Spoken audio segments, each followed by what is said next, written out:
یوں بھی ہوتا ہے اکثر دل کو لاکھ سمجھانے کے بعد بھی اور بے شمار ضبط کرنے کے بعد بھی دل تھکنے لگتا ہے۔ یوں محسوس ہوتا ہے کہ اب کوئی راستہ باقی نہیں رہا، جیسے سب ختم ہو گیا ہو، جیسے اب کچھ بھی بدل نہیں سکتا۔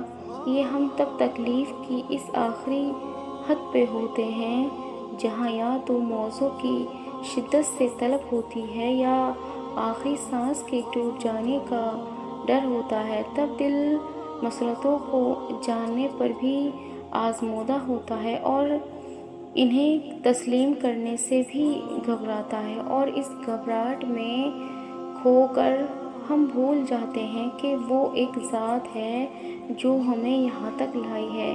اس نے آگے کی بھی منصوبے بند کر رکھے ہیں، اور جہاں صبر ساتھ چھوڑ دیتا ہے وہاں اللہ کن سے نواز دیتا ہے۔ وہ ماضی دیکھ کر نہیں، نیت دیکھ کر عطا کرتا ہے۔ وہ یہ نہیں کہتا کہ اب دوبارہ سے کیوں آ گئے ہو، وہ تو کہتا ہے اب آ ہی گئے ہو تو میرے پاس بیٹھ جاؤ۔ وہ یہ نہیں کہتا کہ پھر وہی کہانی لے کر آئے ہو، وہ تو کہتا ہے کہ اب لے آئے ہو تو تسلی سے ساری کہانی سناؤ۔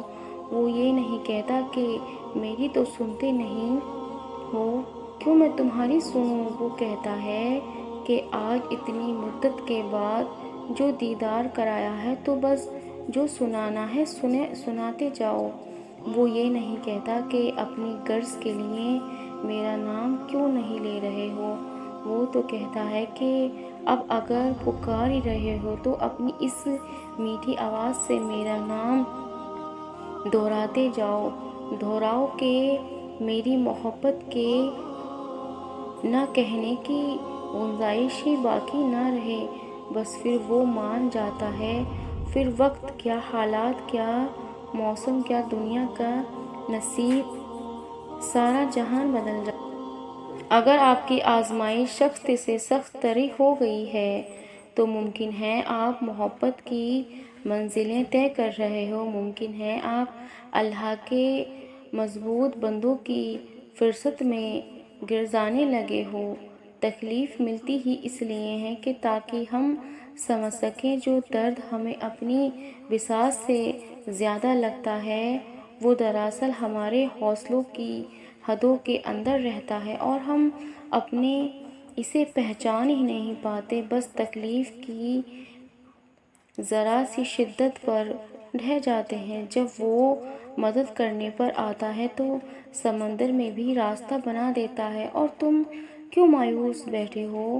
کیا وہ تمہاری مدد نہیں کرے گا، تمہارے یقین نہیں توڑے گا؟ تم بس یقین کامل رکھو، وہ تمہاری زندگی بدل دے گا۔ اور آپ کا رب آپ سے بہت محبت کرتا ہے، لوگوں کی خاطر اس کو ناراض نہ کیا کریں۔ آپ اس کے ایک مان کر تو دیکھیں، وہ آپ کے لیے کیسے کیسے راستے بناتا ہے، جبکہ لوگوں کی خواہشاتوں کا پیالہ کبھی نہیں بھرنا۔ آپ ان کے لیے کچھ بھی کر لیں، نظریں کو وہی آنا ہے جو آپ ان کے لیے نہیں کر پائیں گے۔ زندگی کو اللہ کی حدوں میں رہ کر گزاریں، آپ کی زندگی بہت خوبصورت ہو جائے گی۔